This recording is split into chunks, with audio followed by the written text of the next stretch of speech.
जैसा कि मैंने लास्ट व्लॉग में प्रॉमिस किया था कि मैं तुम लोग के लिए एक आईसीएन व्लॉग लेके आने वाला हूँ। और जिन्हें नहीं पता आईसीएन क्या है, ICN is a natural body building show जिसका इस साल का लास्ट एडिशन हो रहा है गोवा में। और इसलिए मैं इस वक्त हूँ गोवा में। इस व्लॉग में मैं तुम्हें सब बताने वाला हूँ एक नेचुरल बॉडी बिल्डिंग शो किस तरह से ऑर्गेनाइज होता है। अगर तुम इन फ्यूचर compete करने का प्लान कर रहे हो तो तुम कैसे compete कर सकते हो, क्या चार्जेस रहते हैं, प्रेप कितने महीने का रखना चाहिए, बैक स्टेज एक्सपीरियंस कैसा रहता है। और होपफुली हम मिलने वाले हैं बहुत एलीट लेवल के नेचुरल बॉडी बिल्डिंग एथलीट से। उससे पहले मैं मिलाता हूँ तुम्हें स्वप्निल से। तो इंट्रोड्यूसिंग स्वप्निल, ये हमारा 4th टेक है। हाय।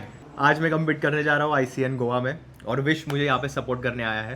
तो शो अभी 2 से ढाई घंटे में स्टार्ट होगा मेरा कैटेगरी, तो हमें लेट भी नहीं होना है। अभी सुबह से मेरे 4 मील्स हो चुके हैं, 5वां मील वहाँ पे जाके करूँगा। तो विश तुम्हें बहुत सारी चीज़ें दिखाएगा। आईसीएन कैसे होता है, पंपिंग कैसे होती है, टैनिंग कैसे होती है। तो बेसिकली सारा का सारा जो बैक स्टेज एक्सपीरियंस होता है फ्रॉम एन एथलीट पर्सपेक्टिव, मतलब डायरेक्टली उसका पर्सपेक्टिव नहीं, बट वो जो भी फेस करने वाला है वो सारा मैं तुम्हें दिखाने वाला हूँ क्या क्या होता है। तो फटाफट हम लोग अभी रेडी होते हैं। आधा घंटा है हमारे पास ज़्यादा से ज़्यादा, तो आधे घंटे में हम लोग रेडी होते हैं, थोड़ी पोजिंग प्रैक्टिस करेंगे और उसके बाद हम लोग निकलेंगे शो के लिए। देखते हैं कैसा रहता है। ऑलमोस्ट 5:44 हो गया, 8 बजे का शो है। थोड़ा सा लेट हो गया हम लोग, अभी बस निकलने ही वाले हैं। मैं भी रेडी हो गया हूँ। मैं तुमको अपना लुक दिखा देता हूँ बॉडी बिल्डिंग शो में कैसे जाता है इंसान। रुको, तो मेरा थोड़े टाइट स्लीव्स लगना चाहिए ना, थोड़ा बहुत जिम मैं भी करता हूँ। तो अभी मैं थोड़ा एक्साइटेड हूँ इस बार एक दूसरे पर्सपेक्टिव से शो देखने के लिए। लास्ट टाइम जब मैं गया था तो मैं एज एन एथलीट गया था, और इस बार मैं जा रहा हूँ as a viewer, as a supporter. तो देखते हैं क्या होता है। Let's go guys. हमारे अभी लोडिंग है, कार्ब लोडिंग। अभी जा रहे हैं राइस केक विद हनी, थोड़ा सा पिंक सॉल्ट डाल के।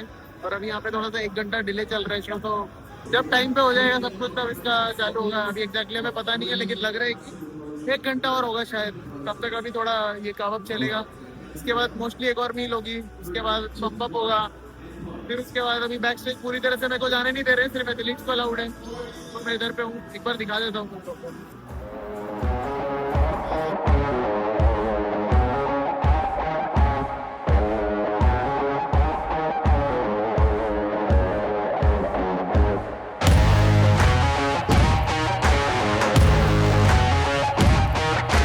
Good morning guys.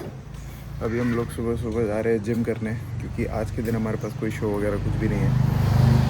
कल के शो में क्या हुआ वो तुम्हें मैं जब जिम हो जाएगा उसके बाद बताऊंगा। अभी भी जस्ट हम उठे और हम बस कॉफ़ी पी के फास्टेड वर्कआउट करने जा रहे हैं। अब इसका शो कल है, और कल के रिज़ल्ट के बारे में जैसा कि मैंने बोला थोड़ी देर में बताता हूँ। एक बार जिम सेशन लगा के थोड़ी नींद खुले, उसके बाद बात करते हैं। यस।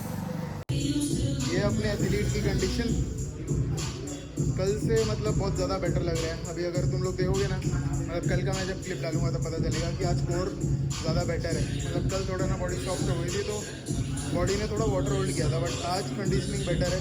आई होप कल तक सही रहेगी, क्योंकि कल भी ऐसी आई तो मेंस फिजिक में थोड़ा बहुत चांस है। कल हम 2 कैटेगरी में कम्पीट कर रहे हैं, मतलब मेंस फिजिक में ही, एक तो नोविस एंड 30+। देखते हैं कल कैसा रहता है। अभी के लिए आज मैं लेग स्ट्रेन कर रहा हूँ, और ये पम्प सेशन ले रहा है जिसमें अपर बॉडी मेनली रहेगा, लेग स्ट्रेन नहीं करते कंपटीशन से पहले। अभी जिम सेशन के बाद मिलेंगे। चल एक और अच्छा सा बैक दिखा दे, ये क्रेजी। रजिस्ट्रेशन वगैरह करके अभी हम लोग घर आ गए हैं वर्कआउट करके। अभी पोस्ट वर्कआउट मील ले रहा हूँ अपना ओवरनाइट ओट्स। इसमें आज मैंने 2 केले डाले हैं, और इसके बाद मेरे को थोड़ा अपना ऑफिस का काम करना है, क्योंकि मैं छुट्टी लेके नहीं आया हूँ इस बार। और ऑफिस का काम करने के बाद थोड़ा क्लाइंट का काम करना है। उसके बाद मैं देखने वाला हूँ स्ट्रेंजर थिंग्स, क्योंकि आज ऐसा कुछ भी नहीं है करने के लिए हमारे पास, क्योंकि कोई शो वगैरह नहीं है। तो ये हो जाएगा, पहले मील खाते हैं, ऑफिस का काम करते हैं, क्लाइंट का काम करते हैं, फिर चिल करेंगे। अभी ऑफिस वगैरह का काम करने के बाद मैं अपने लिए अंडा भुर्जी बना रहा हूँ। मेरे पास ज़्यादा इंग्रेडिएंट कुछ नहीं है, तो अंडे थे, चीज़ लेके आ गया, बटर लेके आ गया, और होल व्हीट ब्रेड मिल गई हमने। अभी मैंने अंडे कर लिए, बट मेरे को प्लेट भी नहीं मिल रही है। पहले तो मैं अंडा भुर्जी दिखाता हूँ।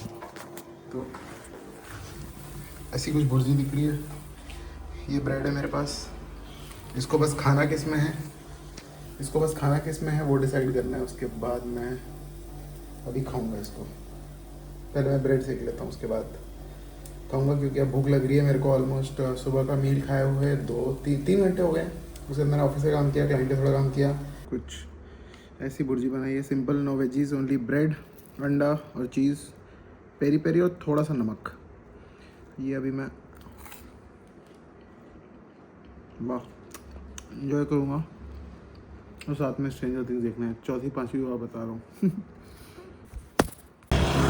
अभी शाम के 5:30 बज गए हैं, सनसेट ऑलमोस्ट होने वाला है। विंटर में जल्दी हो जाता है सनसेट अपेरेंटली। तो हम लोग अभी बीच के लिए निकल गए। सब मिल की मील्स वगैरह हो गई थी, तो 2-3 मील हो गई सुबह से, और कावक वगैरह उससे चली रहा है। कल कुछ उसका शो है, तो उसकी रेस्ट वगैरह होने के बाद मैंने स्ट्रेंजर थिंग्स देखा, लास्ट एपिसोड आधा देख चुका हूँ। और अब हम लोग जा रहे हैं बीच पे, थोड़ा वॉक वगैरह करेंगे, थोड़ा सनसेट देखेंगे। पहले दिन मैं गया था सनसेट देखने, बट थोड़े बहुत बादल थे तो मेरे को सन इतना अच्छे से दिख नहीं पाया। अभी बहुत ही खतरनाक दिखाने वाला था हम लोग सनसेट।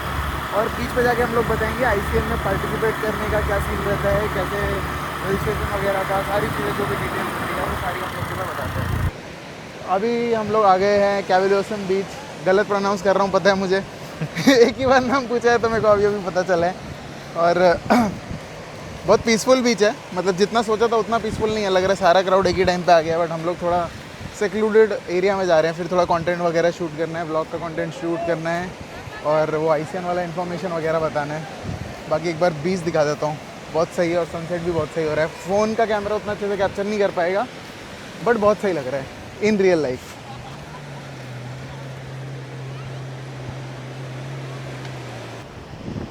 आउटफिट दिखाया क्या? ऑन है वो तो अभी। अच्छा आउटफिट देख लो मेरा, एकदम फुल गोवन वाइब्स, बाली वाइब्स, गोवा में बाली वाइब्स। तो अभी हम लोग बैठ गए कैविलोसन बीच पे, और अब यहाँ पे हम लोग बैठेंगे, थोड़ी देर चिल करेंगे। उससे पहले मैं ICN की इन्फॉर्मेशन तुम्हें देता हूँ, ICN में कैसे कम्पीट कर सकते हो अगर तुम्हें करना है तो बेसिकली हर साल 4 बार ICN होता है। यूजुअली पहला शो मुंबई में होता है, दूसरा शो बैंगलोर में होता है, तीसरा हैदराबाद में होता है, एंड देन गोवा में होता है।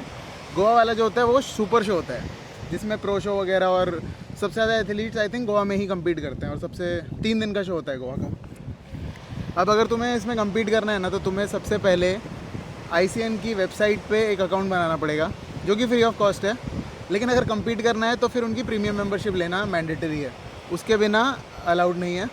उसके साथ ही तुम रजिस्टर कर सकते हो अगर तुम्हें रजिस्टर करना है तो, और उसका मेंबरशिप कॉस्ट होता है 3,500 रुपये। तो ये तुम्हारा एक फ़िक्स कॉस्ट हो गया। इसके बाद उसमें बहुत सारे कैटेगरीज़ हैं, मतलब हर टाइप के कैटेगरीज़ तुम्हें मिल जाएंगे। अगर तुम्हें मेंस फिज़िक में इंटरेस्ट है, क्लासिक फिज़िक में, या फिर अगर तुम बहुत ही बिगिनर हो, अगर तुमने एक ट्रांसफॉर्मेशन किया है, तो ICN एक ट्रांसफॉर्मेशन कैटेगरी भी प्रोवाइड करता है। और वो उन सब के लिए बेस्ट है अगर जिन्होंने भी किसी भी टाइप का एक ट्रांसफॉर्मेशन किया है, जो नए नए फिटनेस में आए, 1-2 साल 3 साल से ट्रेन कर रहे हैं। अब जब तुम्हारा जो 3,500 फिक्स कॉस्ट हुआ, इसके बाद जब तुम फर्स्ट कैटेगरी में रजिस्टर करोगे, उसका 6,500 या 7,000 रुपये होता है। हमने जब बैंगलोर शो खेला था तब 6,500 था, गोवा शो के लिए 7,000 था।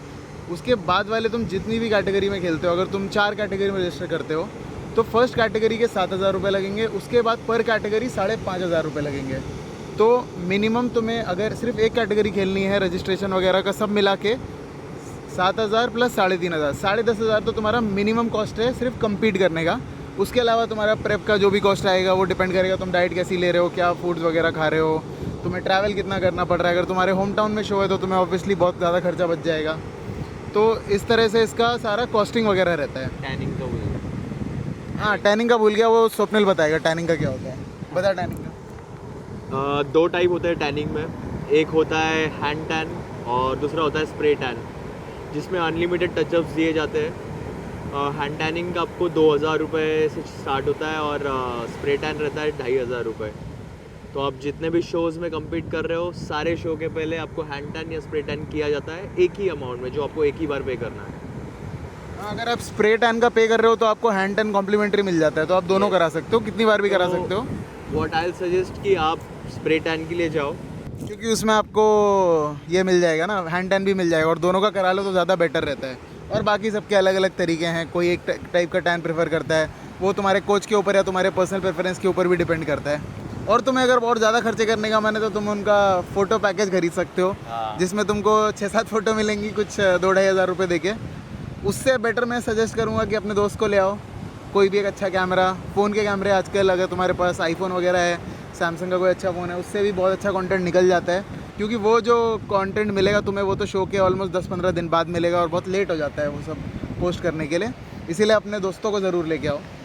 और सबसे इम्पॉर्टेंट चीज़, कभी भी कोई भी प्रेप के टाइम पे अकेले मत आना, क्योंकि तुम्हें एक बंदा तो चाहिए ही चाहिए। अकेले अगर तुम आए, तुम्हारे जो भी काबअप वगैरह रहते हैं, बैक स्टेज जो तुम्हें सपोर्ट चाहिए होता है, फॉर किसी भी चीज़ के लिए तुम्हें सपोर्ट लग सकता है किसी भी पॉइंट पे, तुम्हें पता भी नहीं चलेगा और तुम सोचोगे कि अकेले क्यों आया हूँ मैं, क्योंकि तुम्हारा सब कुछ फकअप हो जाएगा। ऑलरेडी शो का बहुत ज़्यादा प्रेशर रहता है, टाइमिंग्स ऊपर नीचे होती है, तो कब अप करना, वार्म अप करना या पंप अप करना, ये सारे चीज़ों के लिए तुम्हें कोई ना कोई चाहिए जो आपको सपोर्ट करे बैक स्टेज, आपकी बैक संभाले, टू बी ऑनेस्ट, क्योंकि आपके वैल्यूएबल चीज़ें उसमें आप रखते हो। उसके बाद आप स्टेज पे कम्पीट करने जाते हो तो एक 20-30 मिनट्स के लिए आपको कोई एक्सेस नहीं होता है। अगर आपका कोई आदमी है, आपका कोई दोस्त है जो आपके साथ है, तो बहुत सारी चीज़ें ईजी हो जाती है। सो किसी ना किसी को लेके ज़रूर आना। और मेरे केस में मैं लकी हूँ कि मेरा भाई मेरे साथ है, तो सारी चीज़ें ईजीली मैनेज हो जाती है। Pro coach. हाँ, तो मेरे लास्ट के इन दिनों में सबसे ज़्यादा मदद विश ने ही मेरी की है, तो I am really grateful for that. Wait कर रहे हैं कल अच्छा रिजल्ट मिले, जितनी मेहनत इतने लास्ट दिनों में की है, लास्ट के 2-3 महीनों से बहुत ज़्यादा एफर्ट्स डाले, सुबह का कार्डियो, दोपहर का वर्कआउट, रात के स्टेप्स, और तब जाके मैं यहाँ पे हूँ। अभी जैसे ही शो ख़त्म होगा, एक दिन तो एंजॉय करना बनता है, बॉडी ख़राब नहीं करेंगे डेफिनेटली कि इस बार बहुत मेहनत ली है।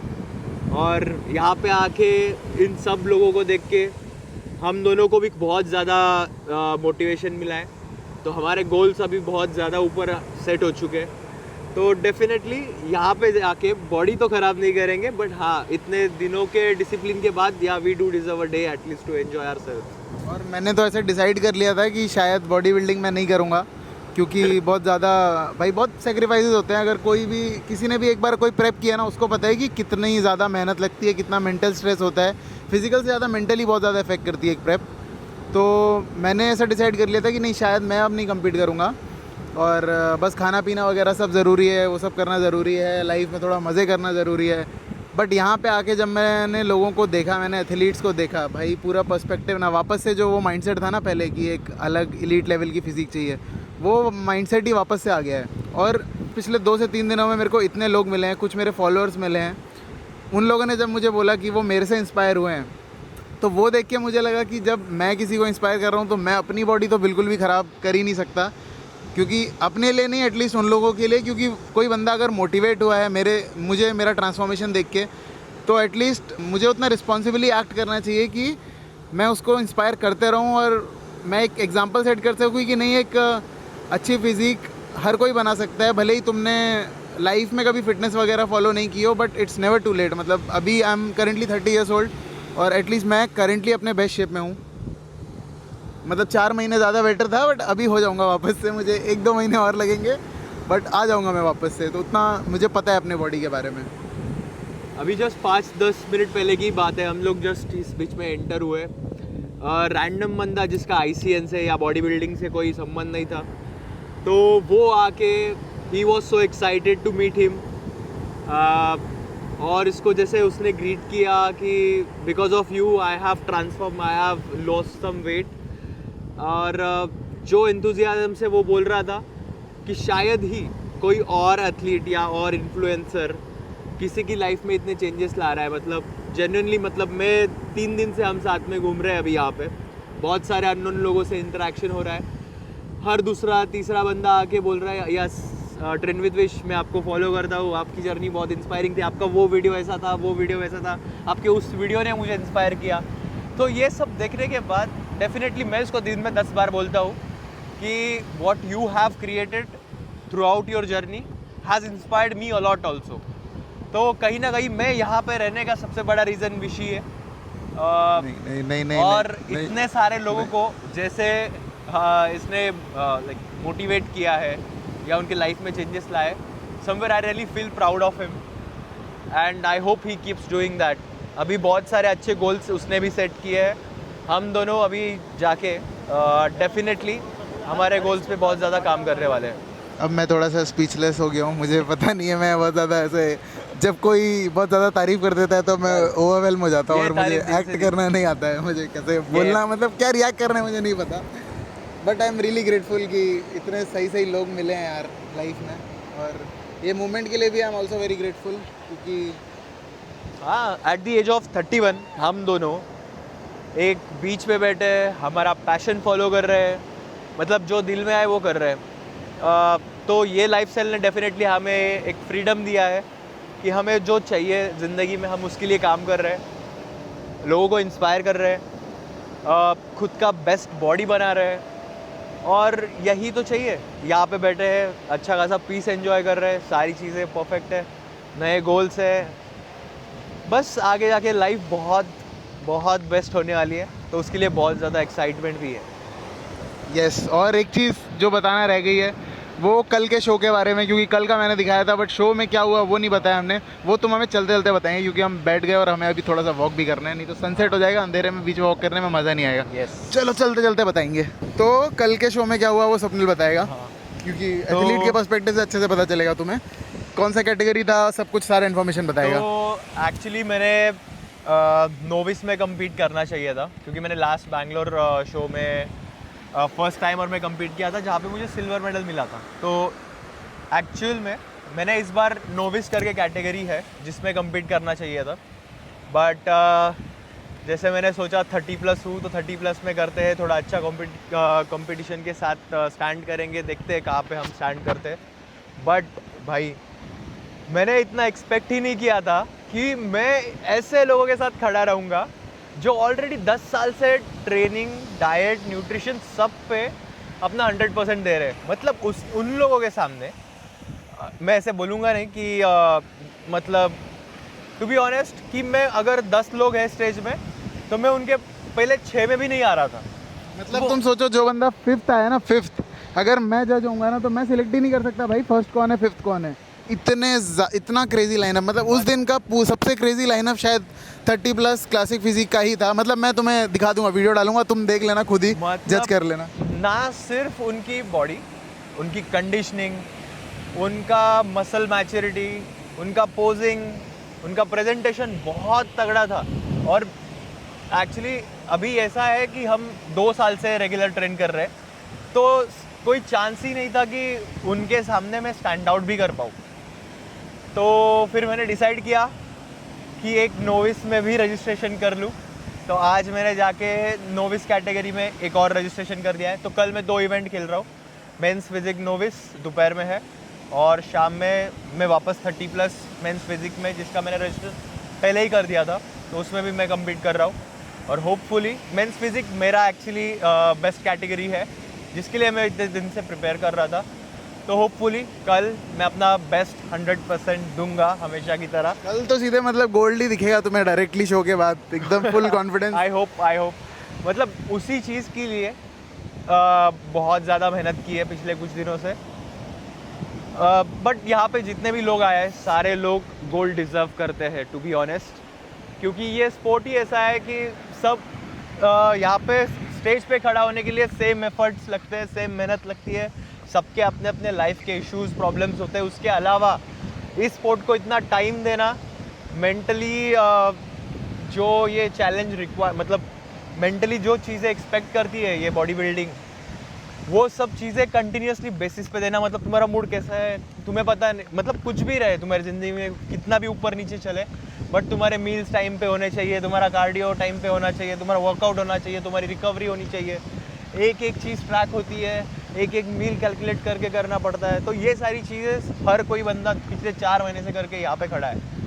तो ये कुछ तो साल भर से भी कर रहे हैं, मतलब 4 महीने तो ऐसे मिनिमम टाइम है। कोई लोग 1 साल से भी कर रहे होते हैं। और मतलब body building makes you humble. तुम लोग एक भी एथलीट को मिलोगे ना, किसी में 1% का ईगो नहीं होगा। उसके 1 मिलियन फॉलोअर्स रहने दो, 1 लाख रहने दो, या 10 फॉलोअर रहने दो, 1% का भी ईगो नहीं होगा किसी में। सब इतने फ्रेंडली होते हैं। मतलब मैं इतने बड़े बड़े इन्फ्लुएंसर, इतने बड़े बड़े कोचेस से मिला हूँ पिछले कल, मतलब, और इतने प्यार से सब लोग बात करते हैं ना, लगेगा ही नहीं कि उनको कहीं किसी भी चीज़ का घमंड है। तो ये चीज़ बॉडी बिल्डिंग सिखाती है सबको कि हाउ टू बी हम्बल, और हम लोग भी थोड़े बहुत हैं हम। और ज़्यादा हो गए, और ज़्यादा हो गया, यस। पहले से ही थे बट अभी कुछ ज़्यादा ही हो गए। अब मेरा शोल्डर दुख रहा है, तो अभी हम थोड़ा वॉक एंजॉय करेंगे। बहुत सारी बातें कर ली, मज़ा आया। तो मिलते हैं तुमसे, अब हम देखते हैं जो भी करेंगे नेक्स्ट, तब मिलेंगे। गुड मॉर्निंग गाइस, ये नेक्स्ट डे, अभी सुबह के 9 बज रहे हैं। आज स्वप्निल का शो है और हम लोग नहीं, अभी मैं जा रहा हूँ जिम, क्योंकि उसको आज वर्कआउट नहीं करना है, बट मुझे एक वर्कआउट कर लूँगा तो दिन अच्छा जाएगा। इसलिए सुबह सुबह अभी मैं उठा हूँ और प्री वर्कआउट पी के मैं जा रहा हूँ जिम करने। एक बढ़िया से दिन का स्टार्ट करते हैं। 1-1.5 घंटे का एक जिम सेशन लगा के वापस आऊँगा। उसके बाद हम लोग रेडी होकर निकलेंगे वेन्यू के लिए। तो आज दिखाते हैं कि फाइनल डे पे ICN के क्या होने वाला है। Cheers। आज मैं चेस्ट ट्रेन कर रहा हूँ, इतना ज़्यादा मशीन्स नहीं है। एक इंक्लाइन का सेट मारा है और एक फ्लैट सॉर्ट ऑफ मशीन है, थोड़ा वियर्ड मोशन है, ज़्यादा वाइड ग्रिप है as per my liking, but ठीक है, we are working with what we have. इसके बाद थोड़ा सा शोल्डर ट्रेन करूँगा, थोड़े आइसोलेटेड मूवमेंट्स होंगे, आइसोलेशन मूवमेंट्स होंगे ट्राइसेप चेस्ट वगैरह के, और 1 घंटे का कोई वर्कआउट रैप अप करेंगे। उसके बाद यहाँ से निकलेंगे। जस्ट मैं अभी वर्कआउट करके घर पे आ गया हूँ और अपना ओवरनाइट ओट्स खाऊंगा अभी। इसके बाद हमारे पास अभी ऑलमोस्ट 3 घंटे हैं वेन्यू पे निकलने के लिए। तो हम लोग नहीं, सो अपने प्रैक्टिस वगैरह करेगा, मील वगैरह खाएगा। मैं इसके बाद एक शायद अंडे वाली मील और लूँगा अपनी, तब तक के लिए ऐसा कुछ है नहीं। तो डायरेक्टली वेन्यू पर मिलेंगे हम।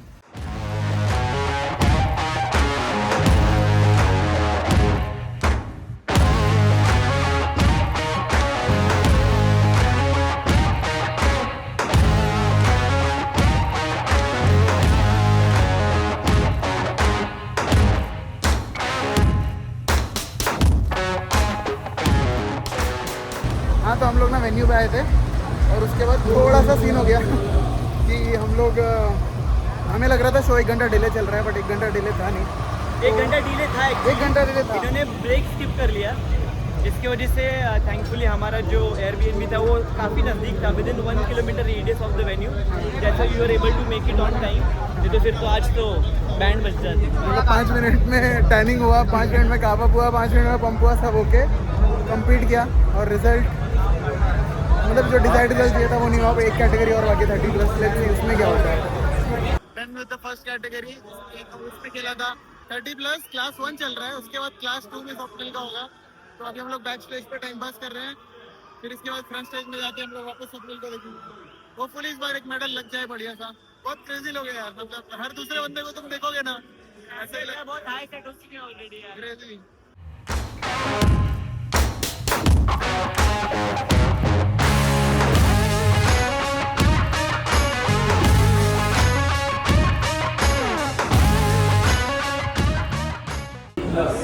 हमारा लौंडा अभी वेट कर रहा है एकदम इंस्पिरेशन से मिलने का। Mister Deepak Jha pro.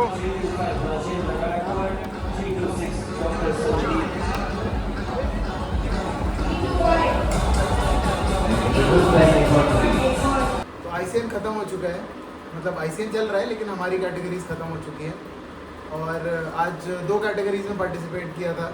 Result क्या रहा, कौन सी कैटेगरीज थी, वो सारा स्वप्निल बताएगा अपनी फेवरेट मील खाते खाते। मतलब इसका कंपटीशन खत्म हो गया है, लेकिन पोस्ट कंपटीशन भी भाई ये पाइनएप्पल राइस लेटस वगैरह ये सब की मील खा रहा है, हनी वगैरह डाल के। मुझे खाने का अभी मन नहीं है, लेकिन मैं कभी जब प्रेप करूँगा आगे तब मैं टेस्ट करूँगा। अभी स्वप्निल बताएगा रिजल्ट क्या रहा। चल बता।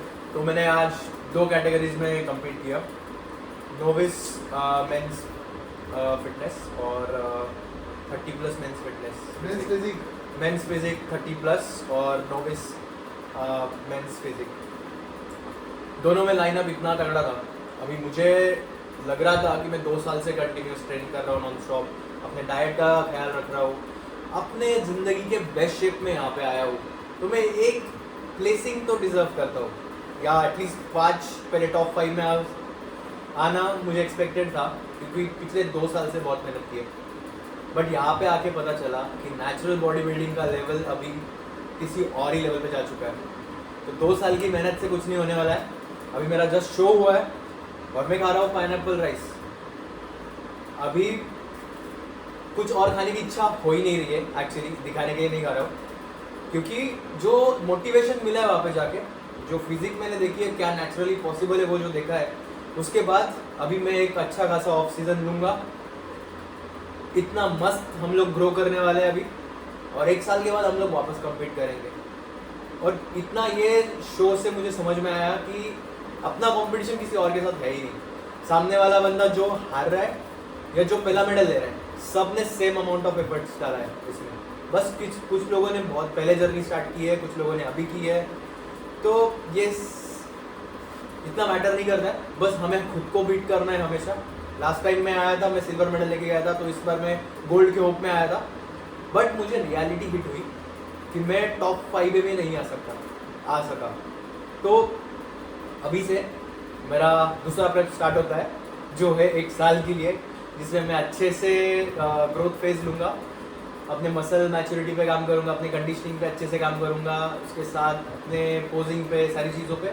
और नेक्स्ट टाइम हम लोग दोनों आएंगे, मैं अकेला नहीं, विश भी खुद आएगा, वो भी इंस्पायर्ड है अभी, और हम दोनों हमारे ज़िंदगी के बेस्ट शेप में आएंगे। और ये जर्नी हम दोनों की सिर्फ हमसे हम कम्पीट कर रहे हैं, किसी और से नहीं। बस इतना ही है, मतलब दोनों ही बहुत ज़्यादा इंस्पायर होके जा रहे हैं। मतलब क्या क्या हमने जो हमने level of natural body building witness की है यहाँ पे, वो तुम इंटरनेट पे नहीं देख सकते। वो तुम्हें तभी पता चलेगा जब तुम एक अच्छे लेवल के नेचुरल बॉडी बिल्डिंग शो में आके एथलीट्स को देखोगे, बैक स्टेज देखोगे, ऑन द स्टेज देखोगे, उनसे बात करोगे, उनसे मिलोगे, कोचेस से मिलोगे, कितनी मेहनत कर रहे हैं लोग, ये तुम्हें जब पता चलेगा, ब्रांड्स कैसे वर्क कर रहे हैं एथलीट के साथ, ये तुम्हें पता चलेगा, तब तुम्हें पता चलेगा ये पूरा इकोसिस्टम कैसा है। तो इसी के साथ ये ICN का ब्लॉग मैं यहाँ पे एंड कर रहा हूँ। अभी हम लोग 1 या 2 दिन और गोवा में रुकेंगे, थोड़ा गोवा एक्सप्लोर करेंगे, बट बॉडी खराब नहीं करेंगे, और अभी हमें बस नेक्स्ट लेवल पे लेके जाना है अपनी फिजिक को, और कुछ भी गोल्स नहीं है, बस फिजिक पे ध्यान देना है, ग्रोथ पे ध्यान देना है, और लोगों को इंस्पायर करते रहना है। तो see you guys in the next blog.